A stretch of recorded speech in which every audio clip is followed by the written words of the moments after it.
The constant hum of the city, a relentless cacophony of sirens and traffic, had finally faded into the rearview mirror. It was replaced by something far more rhythmic and soothing, the sound of tires crunching over gravel and the wind whistling through the slightly cracked windows of my Jeep. Beside me, Sarah had her feet propped up on the dashboard, sunglasses reflecting the passing blur of endless green. She was humming along to some indie folk playlist, her hand dancing in the slipstream outside the window. "How much further?" she asked, though not with impatience. It was that lazy, contented curiosity of someone who had left all their worries back in the apartment, along with their laptop and unwashed dishes. "GPS says about 20 minutes to the ranger station," I replied, glancing at the screen where the digital road turned into a thin, winding line surrounded by nothing but topographical void. Mike said he'd be waiting at the south gate. Apparently he pulled some strings to get us a spot in the Old Elk sector. Said it's strictly off limits to regular tourists right now for regeneration, but knowing the ranger has its perks, Sarah finished for me, grinning. I can't wait. I honestly can't remember the last time I smelled air that didn't taste like exhaust fumes. She was right. As we climbed higher into the mountains, the air grew thinner and crisp, carrying the heavy, resinous scent of pine and damp earth. This was Blackwood National Park, a sprawling expanse of wilderness that felt ancient and indifferent to the passage of time. The trees here were titans, Douglas firs and redwoods that blotted out the sun, creating a cathedral-like atmosphere of shadow and light. I felt the tension in my shoulders, accumulated over months of office grind, finally starting to dissolve. We were heading to meet Mike, my best friend from college. While I had chosen the corporate route, Mike had followed his obsession with the outdoors. He'd been working as a ranger here for 3 years now. We caught up occasionally over beers in the city, but this was the first time we were actually coming to his turf. He promised us the real experience. No crowded campsites with screaming kids and RV generators, just us, the fire, and the woods. We rounded a sharp bend, and the trees suddenly parted to reveal a valley bathed in the golden, hazy light of the afternoon sun. Below, a river cut through the rock like a vein of silver. "Wow," Sarah breathed, lowering her sunglasses. "Okay, Mike wins. This is incredible." We pulled up to the ranger station about 15 minutes later. It was a rugged log structure that looked like it had grown out of the ground itself. A dusty Ford truck with the National Park emblem was parked out front, and leaning against it, looking every bit the part, was Mike. He was wearing his uniform, tan shirt, olive green pants, but he looked relaxed, a coffee mug in hand. As I killed the engine, the silence of the forest rushed in to fill the void. It was profound, heavy, and beautiful. Mike pushed off the truck and walked over as we climbed out, a wide grin splitting his bearded face. "Look at you two," Mike boomed, pulling me into a bear hug that smelled of wood smoke and old coffee. "Soft city hands and clean boots. We're gonna have to fix that." "Good to see you, man," I laughed, patting his back. "And for the record, these boots are new." "Hi, Mike!" Sarah came around the car and gave him a hug. "Please tell me we're not hiking 10 miles. I brought wine, not survival rations."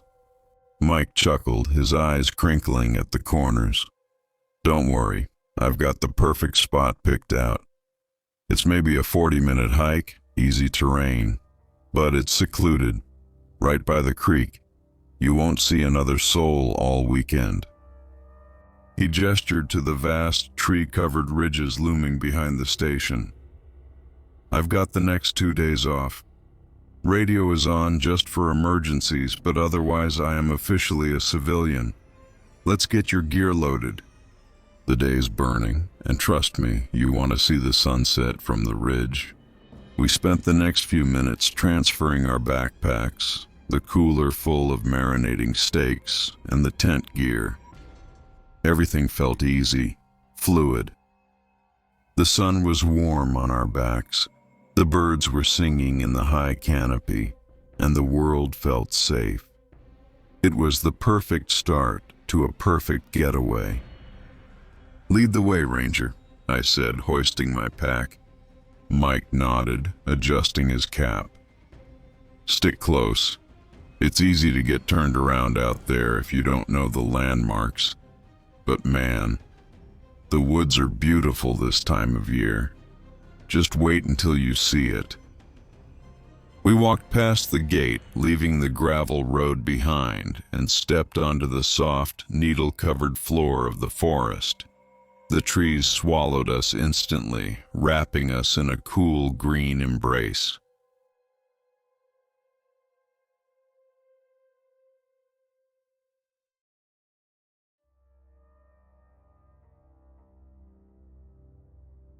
The hike was exactly as Mike had promised, demanding enough to make you feel like you earned your rest, but gentle enough to enjoy the scenery. We moved single file, Mike taking the lead with the effortless stride of someone who walked these trails daily. The forest here was prehistoric.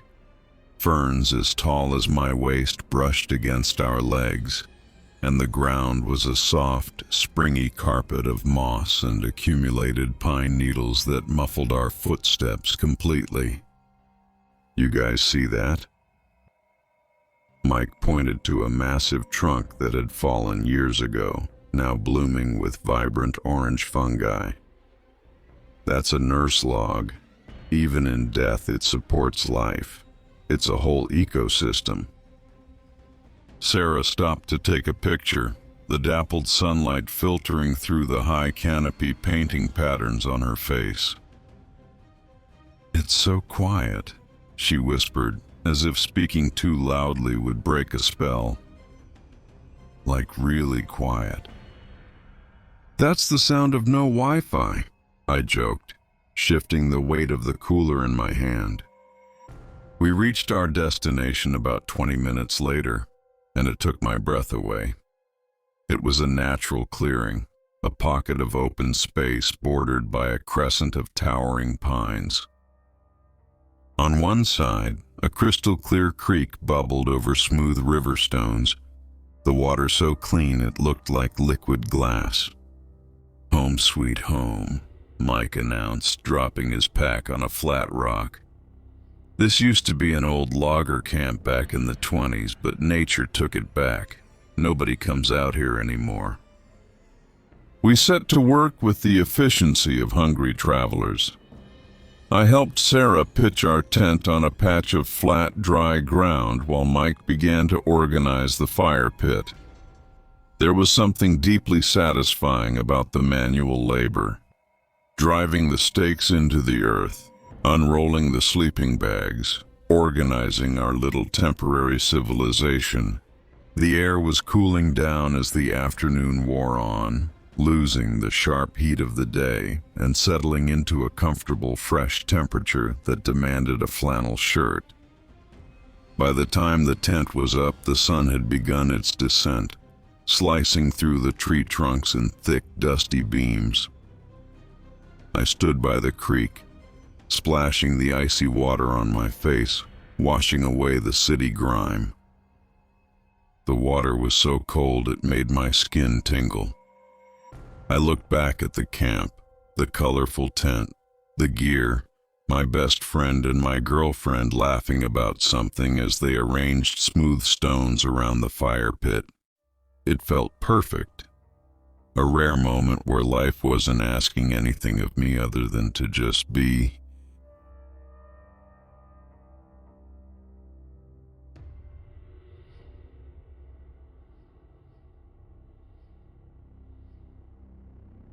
The golden hour in the mountains is something that defies description, but I'll try.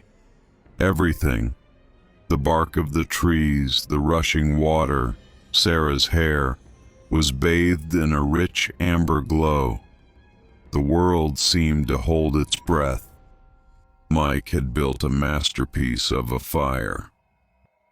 It wasn't a roaring inferno, but a steady, hot bed of coals perfect for cooking. The smell was intoxicating. Burning cedar mixed with the savory, heavy scent of the ribeyes I had been marinating for 2 days.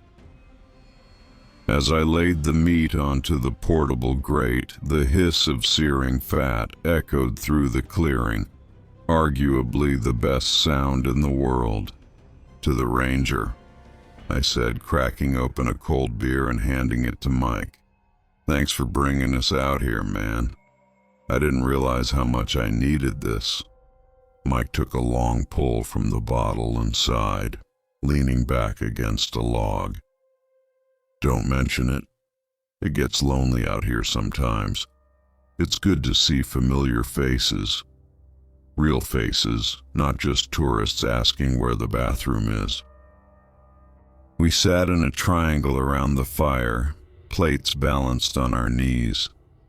The steaks were perfect, charred on the outside, tender pink on the inside.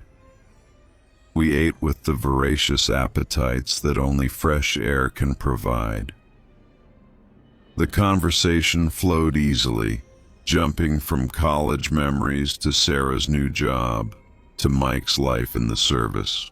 For a long time, we didn't talk about the park or his work, just life.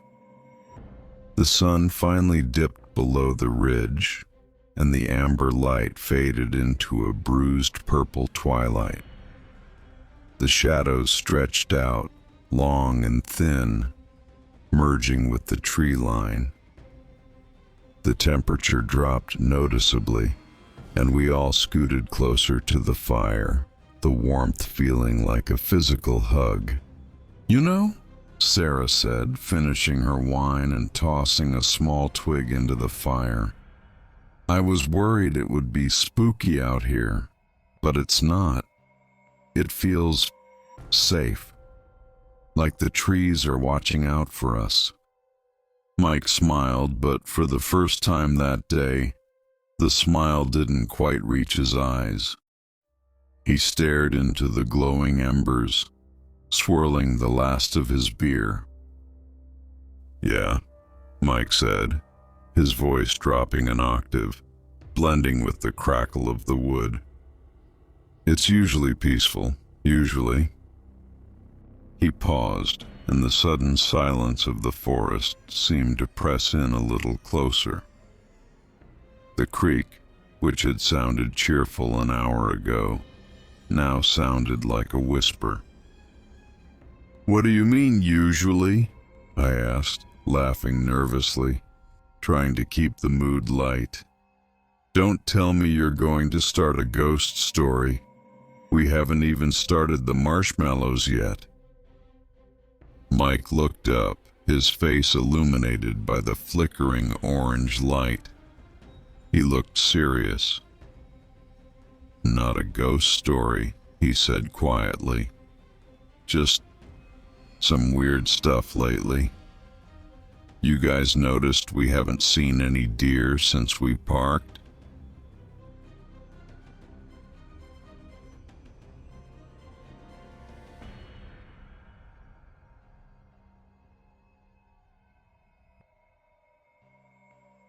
I have to dwell on the food for a second, because in that moment, it felt like the most important thing in the world. I had tossed some foil-wrapped corn into the embers earlier, and when I pulled them out, they were steaming, the kernels sweet and popped, slathered in salted butter that dripped down our fingers. But the steak was the main event.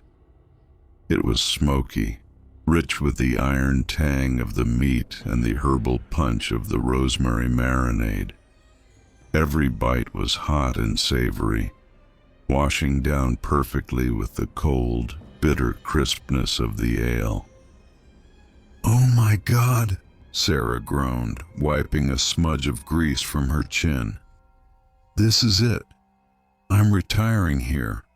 I'm never eating food cooked inside an oven again."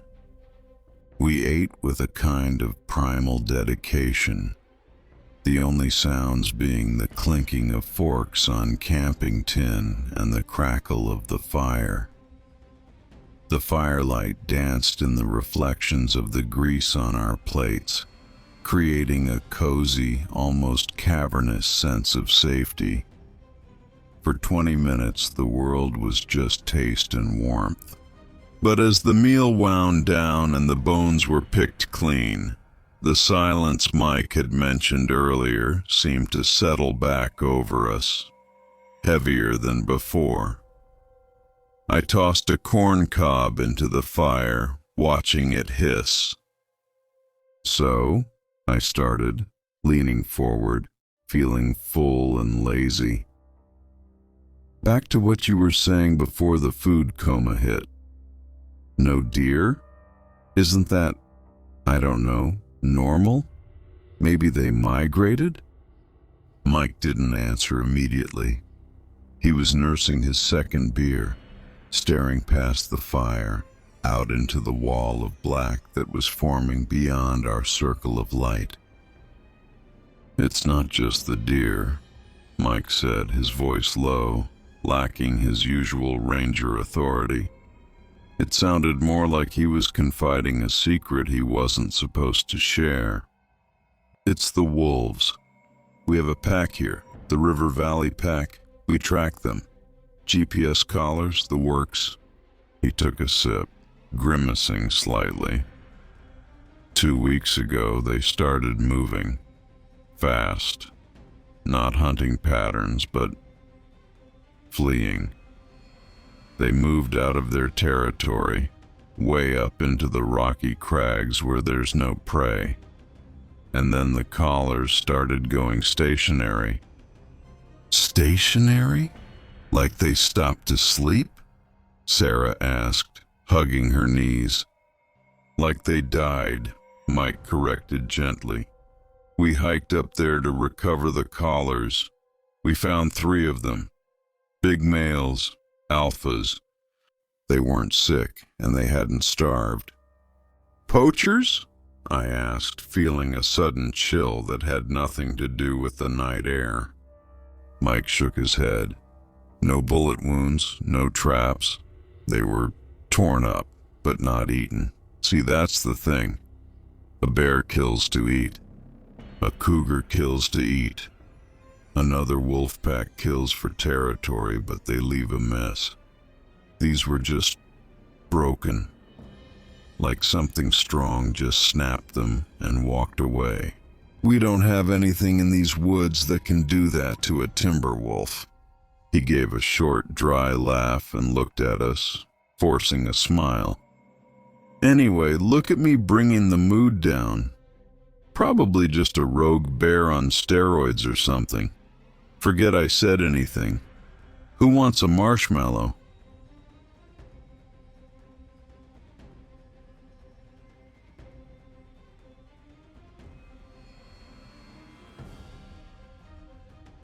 We tried to pivot back to fun. We really did. We roasted marshmallows, layering them with chocolate and graham crackers, making sticky, sweet s'mores. We laughed at Sarah getting marshmallow in her hair, but the energy had shifted. The bubble of our perfect weekend had developed a hairline fracture. As the night truly set in, the forest underwent a transformation. During the day, the trees were a vibrant tapestry of greens and browns, welcoming and majestic. Now, stripped of color by the dark, they became a monolithic wall of gray and black surrounding our campsite. The fire was our only reality. Everything beyond its 10-foot radius was an unknown abyss. I stood up to clean the dishes, walking over to the designated bear-proof box Mike had pointed out earlier, about 30 yards from the fire. "Don't wander far," Sarah called out. She was joking, but her voice was a little too high, a little too tight.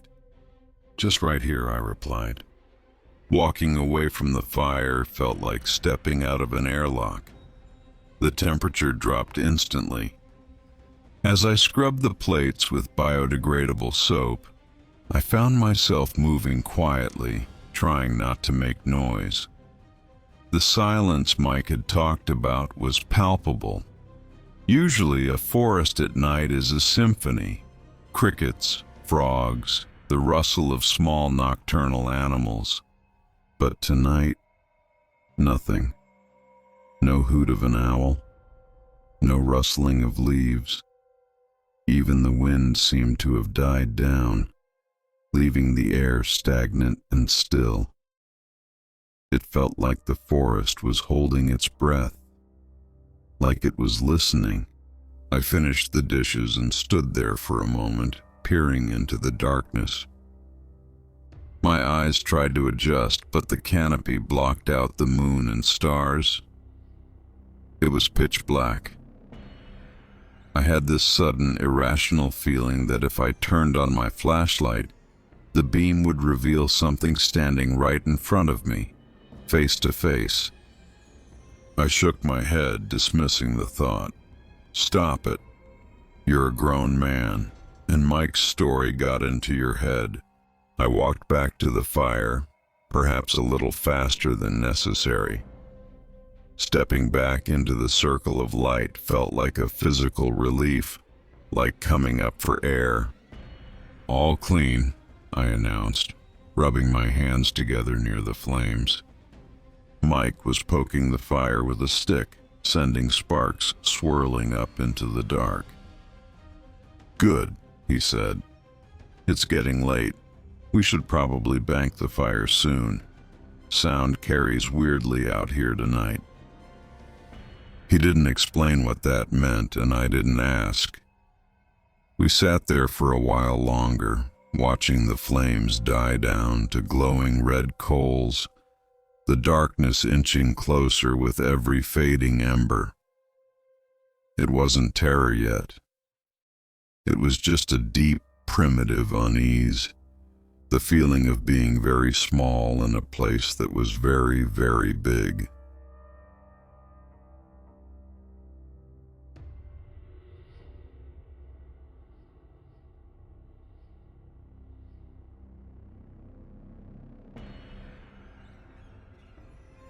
Sleep didn't come easily, and when it did, it was shallow. The ground, despite the sleeping mat, felt hard, and the absolute silence of the woods, which had been peaceful during the day, now felt oppressive. I woke up not with a start, but with a slow, creeping realization that the rhythm of the night had changed. I lay there, staring at the dark nylon ceiling of the tent, listening. Sarah was breathing rhythmically beside me, deep in sleep. Then I heard it. Crunch. It was the sound of weight shifting on dry pine needles. It wasn't the erratic, scurrying noise of a raccoon or the soft padding of a deer. This was heavy, deliberate. I froze. Every muscle in my body locked up. I turned my head millimeter by millimeter towards the mesh window. The fire was dead, just a pile of gray ash, so outside was nothing but layers of black. Crunch, snap. It was closer now, maybe 20 feet away. My brain frantically tried to categorize the sound. Bear? Bears are heavy, but they shuffle. They make noise breathing, sniffing.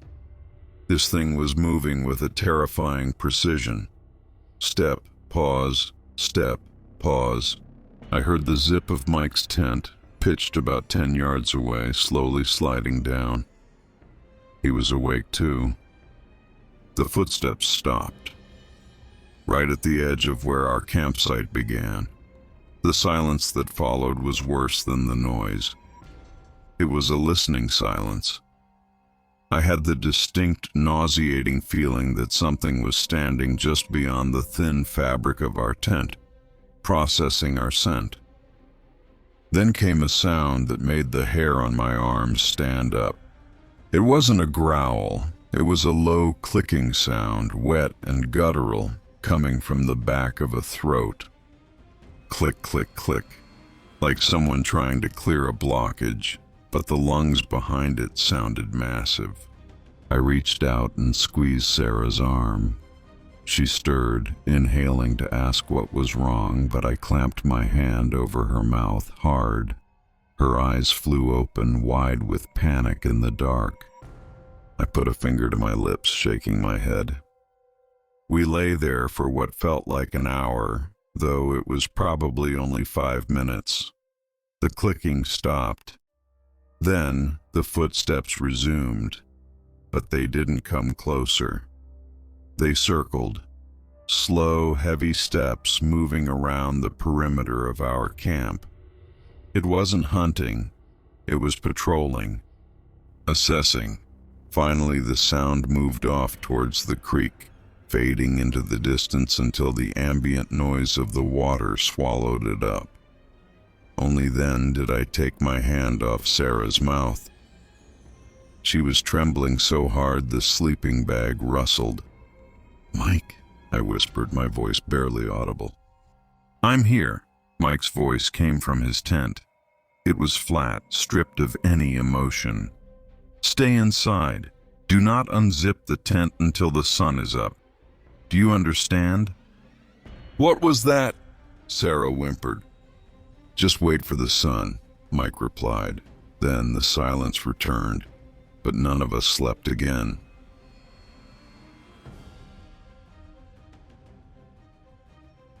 Morning didn't break. It seeped in. The gray light of pre-dawn filtered through the trees, turning the black forest into a wash of desaturated charcoal and steel. I waited until the light was strong enough to see the individual threads of the tent canvas before I unzipped the door. The air was damp and brutally cold. Mist clung to the ground, swirling around the ankles of the trees. Mike was already outside. He was fully dressed, boots laced tight, standing near the edge of the clearing where the trees began. He was holding his service rifle, not pointing it, just holding it across his chest, his posture rigid. I climbed out, helping Sarah. She looked pale, dark circles under her eyes. We walked over to Mike, the wet grass soaking our shoes. "Did you see it?" I asked. My voice sounded too loud in the morning air. Mike didn't look at me. He was staring at the ground. "No, I didn't turn on a light. If you shine a light at a bear, it might charge. If it wasn't a bear..." He trailed off. "Look at this." I looked down at the mud where Mike was pointing. The ground there was soft, a patch of exposed earth near the roots of a fir tree. Pressed deep into the mud was a footprint. It was human. Or at least, it had the shape of a human foot. 5 toes, a heel, an arch. But the proportions were all wrong. It was easily 18 inches long, far too narrow for its length, and the toes were splayed out unnaturally wide. There were no boot treads. Whatever had walked here was barefoot in near-freezing temperatures. "A bear can leave a track that looks human sometimes," Mike said, almost to himself. "When they walk on their hind legs, the weight distribution looks like a heel." "Is that a bear track, Mike?" Sarah asked. Her voice was steady but brittle. Mike squatted down, touching the edge of the print. The mud was still wet where the weight had compressed it. "No claw marks," he muttered. "Bears have claws that don't retract, and the stride..." He stood up and pointed to the next track, nearly 6 feet away. Nothing moves like that, not on 2 legs. He looked around the campsite. The tracks formed a near-perfect circle around our tents. It had walked around us, over and over, while we lay in the dark. "Pack up," Mike said, turning to us. His face was pale, his jaw set tight. "We're leaving. Now, don't bother washing the plates. Just throw everything in the car." "Are we hiking back?"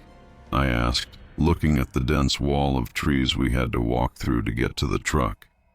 "We have to," Mike said. He unclipped the radio from his belt. "I'm going to try to hail the station again, but the signal is dead in this valley. We need to get to the ridge." We struck camp in 10 minutes flat. There was no joy in it, no appreciation of nature. We shoved the tent into its bag in a messy lump, kicked dirt over the fire pit, and shouldered our packs. The beauty of the place had evaporated, leaving behind a landscape that felt hostile and watching.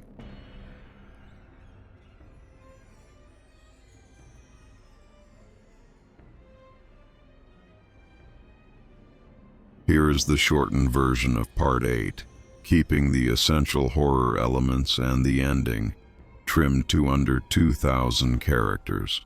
The hike back was a blur of panic. We practically ran, Mike leading with his rifle raised, until the ranger station finally came into view. A massive government SUV was parked next to Mike's truck. Chief Ranger Anderson stood on the porch, his face carved from granite. "Inside," he commanded. "All 3 of you, now." Anderson sat us down, ignoring pleasantries. "Did you see it?" he asked Mike, staring at a monitor. "We heard it," Mike answered, his voice flat. Heavy steps, clicking sounds. "I found tracks this morning, bipedal, barefoot, massive stride." Anderson nodded slowly. "Good call to evacuate, because you didn't just hear it, you were accompanied." He swiveled the monitor. It was a trail cam feed, time-stamped 2:43 a.m. The video showed our camp in ghostly gray infrared. For 10 seconds, nothing happened. Then it entered. Sarah let out a strangled sob. The creature was abnormally tall, at least 8 feet. It was completely naked, its skin deathly pale. But the proportions were wrong. Arms hanging past its knees, limbs spindly like bone wrapped in wet skin. It moved with jerky, twitchy motions, like a stop-motion film with missing frames. It walked right up to our tent. On screen, the creature bent down, its spine curving at an impossible angle. It lowered its head to the mesh window. Where a face should have been, there was only a smooth, blurred surface. No eyes. No nose. "It stood like that for 9 minutes, Anderson said hollowly, "listening to you breathe." Suddenly, with a violent burst of speed that blurred the camera, it vanished into the trees. "We found 3 more wolves this morning," Anderson added, turning off the screen. "Torn in half. Mike, write the report. Official story is rabies. You 2, go home. Don't stop until you leave the county." We didn't speak on the drive back. We sold the tent and gear the next week. We don't go camping anymore. We live in the city now, surrounded by concrete and noise. I love the sirens. They drown out the silence. But sometimes, waking up at 3 a.m. in our 10th floor apartment, I lie paralyzed, praying I don't hear, from just behind the drywall, that wet, guttural clicking sound.